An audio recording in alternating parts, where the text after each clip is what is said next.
Hey everyone, welcome to Becca's True Crime Corner, and I'm Becca. If you are into true crime and you like missing cases, unsolved cases, and solved cases, be sure to hit that subscribe button and join the family. You don't want to miss out on my upcoming videos. Today's case was very, very fascinating to research for the simple fact that things were just all over the place. It was a hodgepodge of things. There were a lot of questions unanswered, a lot of things to dive into. It was just a lot of nooks and crannies that needed to be really investigated and looked into. So it was a very interesting case to say the least, but also extremely, extremely sad because it involves a child this time. Today's case is the Haleigh Cummings case. Haleigh was born on August 17th, 2003 in Florida. Her parents were Ronald Cummings, who was 20 at the time, and Crystal Sheffield, who was 17 at the time. During her pregnancy, they were told that Haleigh was going to have Turner syndrome and that there was a big chance that she would come out so deformed that she would not survive. This syndrome is a chromosome problem, and it either lacks in the opposite sex chromosome or doesn't have it at all, and this only affects females. They were told that she would not have breasts and that she would never be able to have children. When she was born, from all that could tell from the eye, she was perfect. There was nothing wrong with her. On the outside, she was not disformed or disfigured at all. And because of that, she was called the Miracle Girl by her family. 18 months later came Haleigh's brother, Ronald Cummings Jr.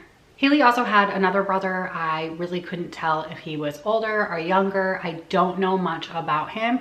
He's not stated anywhere in the documentation other than she had another brother and that her father had another son. So I'm not sure what age or who his mom was, or I don't know anything about him. So she does have another brother. Nothing is known about him though. Her parents never married and eventually broke up in 2005. Haleigh's father, Ronald, was awarded custody, and Crystal had said at the time that it was because he had a full-time job that offered medical care. But it was also stated that Crystal had a big drug addiction and she was not taking Haleigh to her appointments, which were monthly for her Turner syndrome. From what I saw, it's a shot that she gets every month. I couldn't really figure this out to the full. Like I said, some of this information was really hard to gather, but what I had figured out is that she wasn't taking her to her appointments, and they were monthly and required because of her Turner syndrome. So that was one of the reasons why she had lost custody among doing drugs. Even though Ronald was awarded custody, Crystal was able to see her children every other weekend. At 5 years old, Haleigh is living in Satsuma, Florida, and attending kindergarten at Browning Pierce Elementary School. Satsuma's population at the time was only around 5,300. Haleigh enjoyed listening to her God music at her grandmother's house. Whenever she would get off school every day, she would walk into her grandmother's house and say, "Grandma, I want to listen to my God music." And her grandma would put on her gospel CD just for her to sing and dance to. Haleigh loved makeup, nail polish, and macaroni and cheese. She was very close with her father. She was latched onto him and always with him. Haleigh's father had a girlfriend at the time. She was 17 years old and her name was Misty Kreslin. They had been together for about 6 months and they were also living together, and Misty was helping take care of his children while he worked. February 9th, 2009, Ronald Cummings leaves for work as a crane operator during a late night shift. Haleigh gets off the bus from school and Misty makes the children dinner and says she cuddles on the couch with them watching movies afterward. A little later on, she gives both children a bath and then puts them to bed by 8 p.m. The children sleep in the master bedroom. The little boy, Ronald Jr., sleeps in Misty and Ronald's bed, and this was changed a few times, but finally sat at Haleigh was sleeping on a toddler mattress on the floor next to the parents' bed. This was at 8 p.m. and then Misty said that she went on to wash her sheets. She went on to do some housework and clean up before she went to bed at around 10 p.m. She made sure all of the doors were locked before she went to bed and soundly went to sleep. At 3 a.m., Misty wakes up to go to the bathroom, and when she's heading to the bathroom, she realizes that the kitchen light is on. So she heads out to the kitchen, and when she goes out to the kitchen, she's alarmed because she notices that the back door is open. And when she walks closer to the back door, she notices it's being held open by a cinder block. She doesn't instantly get worried. She assumes that maybe Ronald came home and he was the one who opened the door. So she goes to the bedroom to find her cell phone and call Ronald. And as she's calling him, she realizes that Haleigh is not on her bed. Misty calls some of her family members who tell her to really search the entire house and the premises of the house to see if she can find Haleigh. At this time, it is about 3:30 and Ronald has returned from work, at which point he instantly has Misty call 911. Ronald has said that that back door that was wide open has a bolt lock on it that is difficult for even adults to get opened. So there's no way that Haleigh could have gotten that open. He also said that he made sure that door was locked before leaving for work. Haleigh was also afraid of strangers and the dark. So it'd be hard to believe that she would just be picked up out of bed and wake up and not scream and not say anything. There's been thoughts before to say that maybe it does show that it's somebody she knows because she wasn't alarmed and because the light was on in the kitchen. So if they knew that she was afraid of the dark, obviously turning on the lights would make her less scared. Haleigh's 4-year-old brother had said that he woke up in the middle of the night and he had seen a man dressed in all black standing over Haleigh's bed.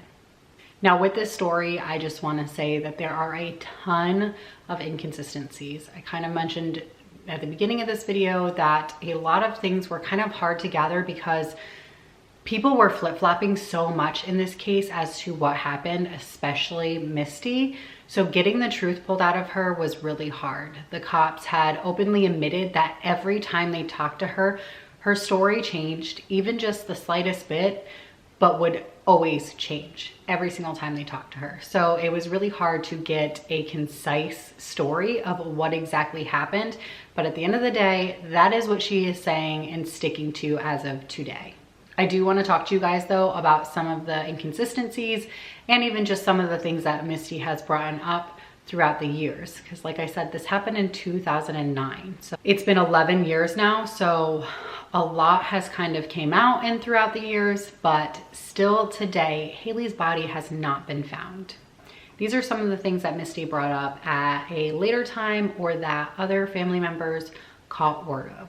Misty later said that that night, her brother, Tommy Crossland, and her cousin, Joe Overstreet, were actually at the house that night. Her cousin Joe was actually not living in Florida. He was living in Tennessee, but he was in Florida for a couple weeks visiting someone. Misty later had said that her cousin Joe had touched her as a child and that she never reported him and he wasn't actually a sex offender, but that he had tendencies of being a pedophile. It also has been noted by other people that he was an extremely violent man.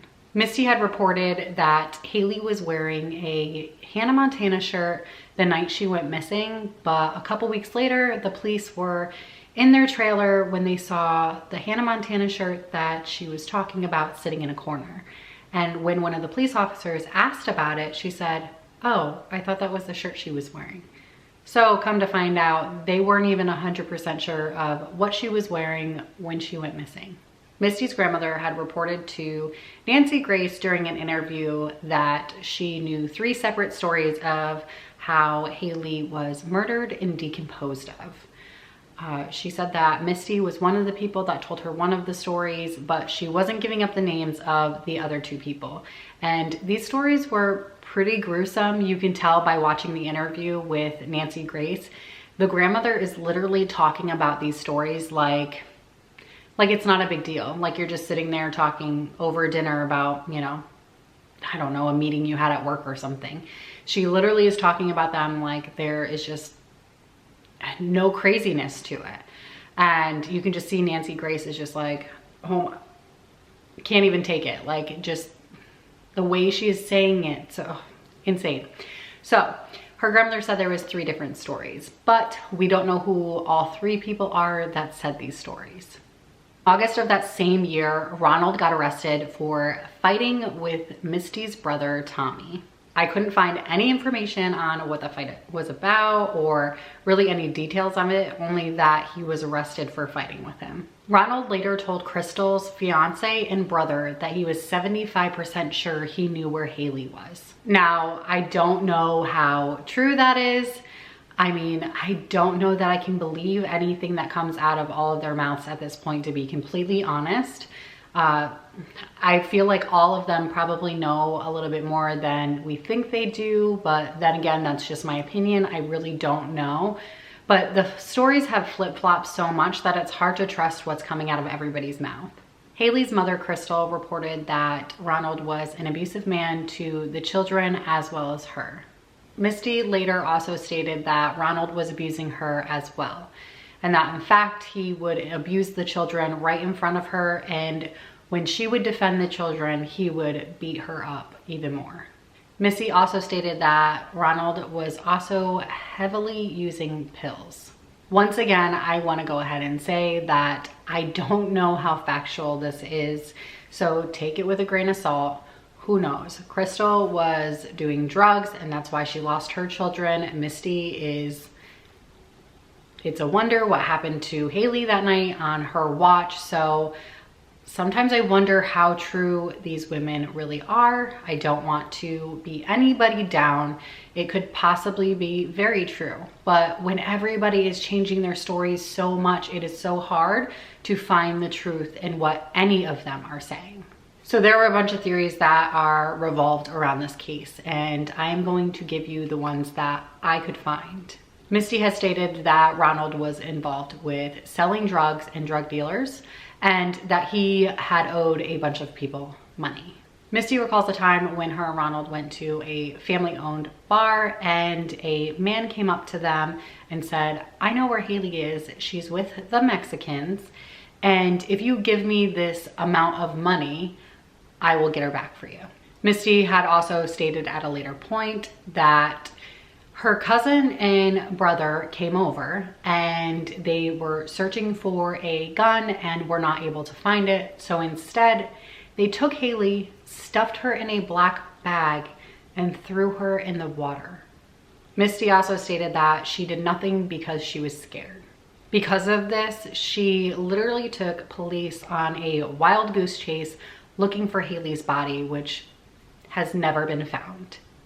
The last theory that I could find, and this was a pretty heavy theory, was that there were many drugs in the house and they potentially could have been just laying around anywhere, even in places where the children could have gotten a hold of them, and maybe Haleigh had taken some of those drugs and overdosed.